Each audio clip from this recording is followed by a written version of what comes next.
정말 아이러니 아닌가요? 트럼프 대통령이 이스라엘을 그토록 지지하고 도와주는데 정작 미국 내 유대인들은 트럼프를 좋아하지 않습니다.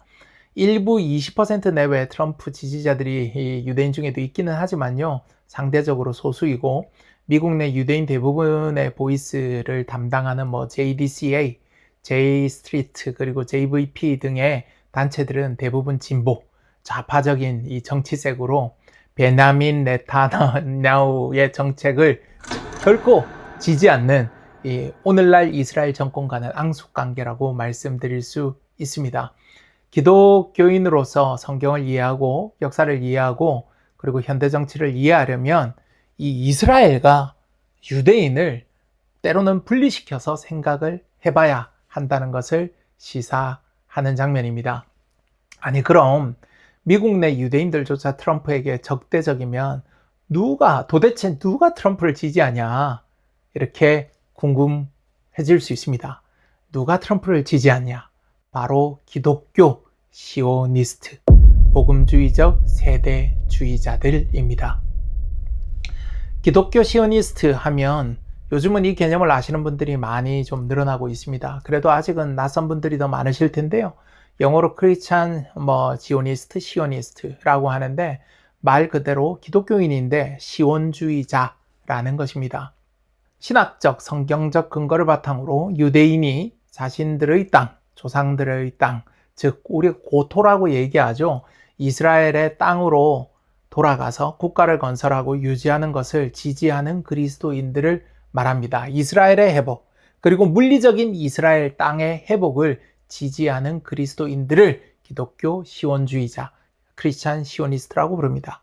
아니 왜 기독교인들이 팔레스타인 지역에 유대인들이 국가를 건설하고 유지하는 것에 관여를 하지? 이렇게 생각하실 수도 있는데요.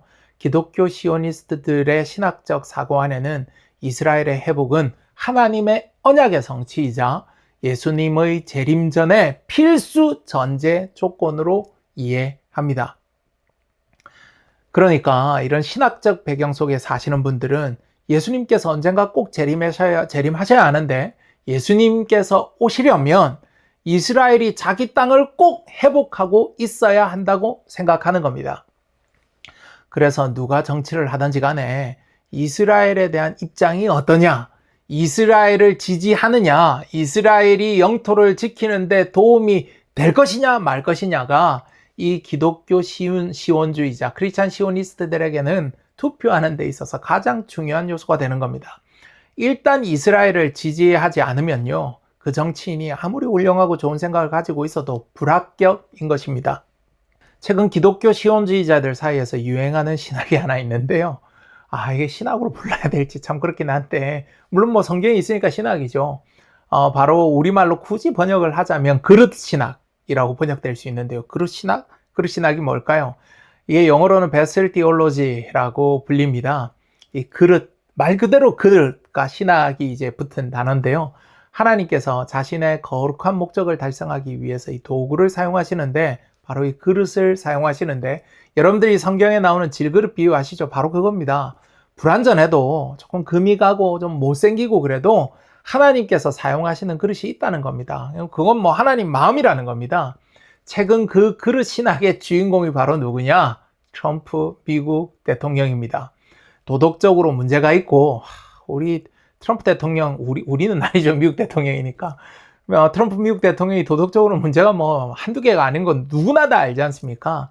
사람이 좀 이상할지 모르고 도덕적으로 문제가 있을지 모르겠지만 하나님께서 이 사람을 사용하신다라는 믿음이 그 신학에 담겨져 있습니다. 아니 하나님께서 이 사람을 선택하셨다는 겁니다. 하나님께서 자신의 일을 하기 위해서, 하나님의 일을 하기 위해서 트럼프를 선택하셨다는 겁니다.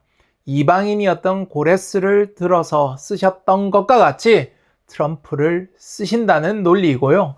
트럼프가 하나님의 뜻과 계획인 이스라엘을 위해서 일을 하니까 하나님께서 트럼프를 지키고 보호하신다는 겁니다.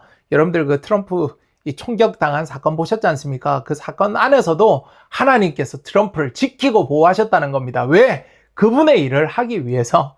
그러니까 이 베슬 디올로지, 이 신학 내에서는요, 트럼프는 하나님의 사람인 겁니다. 우리나라에서도 이 신학의 영향을 받는 교회가 최근 늘어나고 있는데요. 이런 교회들에서는요, 이상하게도 한국 교회면 한국 대통령을 열렬하게 지지해야 될 텐데 한국 대통령은 열렬하게 싫어하고 미국 대통령 트럼프를 지지합니다. 열렬하게 그것도. 그리고 이스라엘을 응원하는 겁니다. 좀 심하게 말하면 트럼프의 미국이 그들 교회들, 한국 교회인데도요. 트럼프의 미국은 절대 선이 되는 겁니다. 이런 교회들 유튜브 설교 제목만 봐도 이 기독교 시오니스트 세대주의 신학에 얼마나 영향을 미치는지를 알 수가 있습니다. 트럼프 대통령의 승리는 하나님의 섭리이고 트럼프의 정책 하나하나를 찬양합니다. 그리고 트럼프와 함께하지 않는 동맹들, 대한민국 비롯해서 트럼프와 함께하지 않는 동맹국들은 전부 백망득하고 지옥으로 가고 있다는 주장이 가능한 겁니다. 하나님께서 트럼프를 쓰시는데 트럼프와 함께하지 않으면 이거는 안티 트럼프가 아니고 안티 갓이 되는 거지 않습니까? 하나님과 함께하지 않으니까 얼마나 백망득하다라고 얘기를 하겠습니까? 그러니까 지옥으로 가고 있다라는 그런 주장이 가능한 겁니다. 이런 맥락 안에서는요, 트럼프의 이란 침공이 이스라엘의 자유를 위한 것이고 그들의 성경적 세계관 안에서는 절대 진리가 되는 겁니다. 트럼프 대통령의 무너지지 않는 지지율이 30에서 35% 사이인데요. 이 숫자가 바로 여기에 기반을 두고 있는 겁니다. 이런 기독교 시오니즘, 신학에 기반을 두고 있는 지지율이 30에서 35%입니다. 그래서 트럼프가 항상 자신이 있는 겁니다. 여러분들 선거에서 이기려면요, 이 중도층 한 10% 정도만 설득하면 언제든지 당선될 수 있는 그 숫자를 공화당은 확보하고 있는 겁니다. 그래서 트럼프와 공화당이 좀 한쪽 면에서는 불안해 보여도 또 다른 면에서는 굉장한 자신감이 있습니다.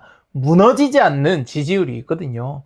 신앙에 근거한 지지이기 때문에 이 지지율이 무너지지 않을 것이라는 확신이 있고 전쟁을 잘 마무리하고 유가가 내려가면 다른 지지율도 금방 회복될 것이라는 확신을 가질 수 있는 근간이 되는 것입니다. 미국 내 휘발유 가격이 2배가 되고 식탁 물가가 올라도 신앙으로 버텨내야 할, 당연히 우리가 견뎌야 될 사실 현실로 받아들여야 될 숙명이라고 생각해주는 세력이 있는 겁니다. 트럼프 입장에서는 엄청난 자신감의 근간이 되겠죠. 이런 신학이 우리나라에서도 독버섯같이 번지고 있는데요. 정동수 목사, 김종철 감독, 이충근 박사 말고도 기존 장로교회 같은 이 개혁신앙을 추구하는 조직 내에도, 이 교회 내에도 깊숙이 파고들고 있습니다.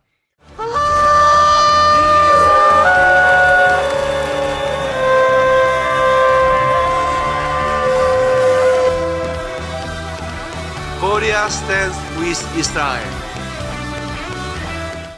지금 이거 보시고 계신 게요. 코뿔소 TV로 유명한 서울 김포 영광교회 관련 영상인데요. 이 교회가 목숨을 거는 것도 바로 이스라엘의 회복입니다. 서울 김포 영광교회 같은 교회들도 기독교 시오니스트라고 우리가 부를 수 있는 그런 조직들입니다. 한국에 있는 이 교회가 이스라엘에 왜 이렇게 집착을 하느냐 싶은데요. 창세기 12장에 아브라함이 받은 축복과도 이 관련이 있습니다.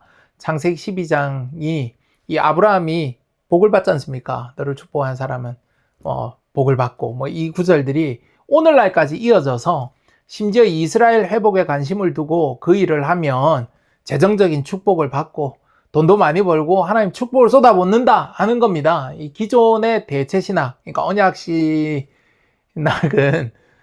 사탄의 전략이다 와 같은 그런 주장까지도 거침없이 하게 되는 겁니다. 기존의 이 기복신앙, 우리가 교회 다니면서 열심히 기도하고 이렇게 하면 복 받는다, 저렇게 하면 복 받는다, 그런 신앙이 있지 않습니까? 그걸 기복신앙이라고 부르는데 그 기복신앙의 자리에 이스라엘이 주인공으로 딱 자리를 잡은 겁니다. 이건 사랑 침례교회 정동수 목사도 동일한데요. 이스라엘을 저주하면 저주를 받고 이스라엘을 축복하면 복을 받는다는 그런 논리를 펼치는 겁니다. 이런 주장을 하는 목사들, 목회자들, 교회들, 집단들은 기독교 시오니즘뿐만 아니라 이 세대주의적 특징을 함께 보이는데요.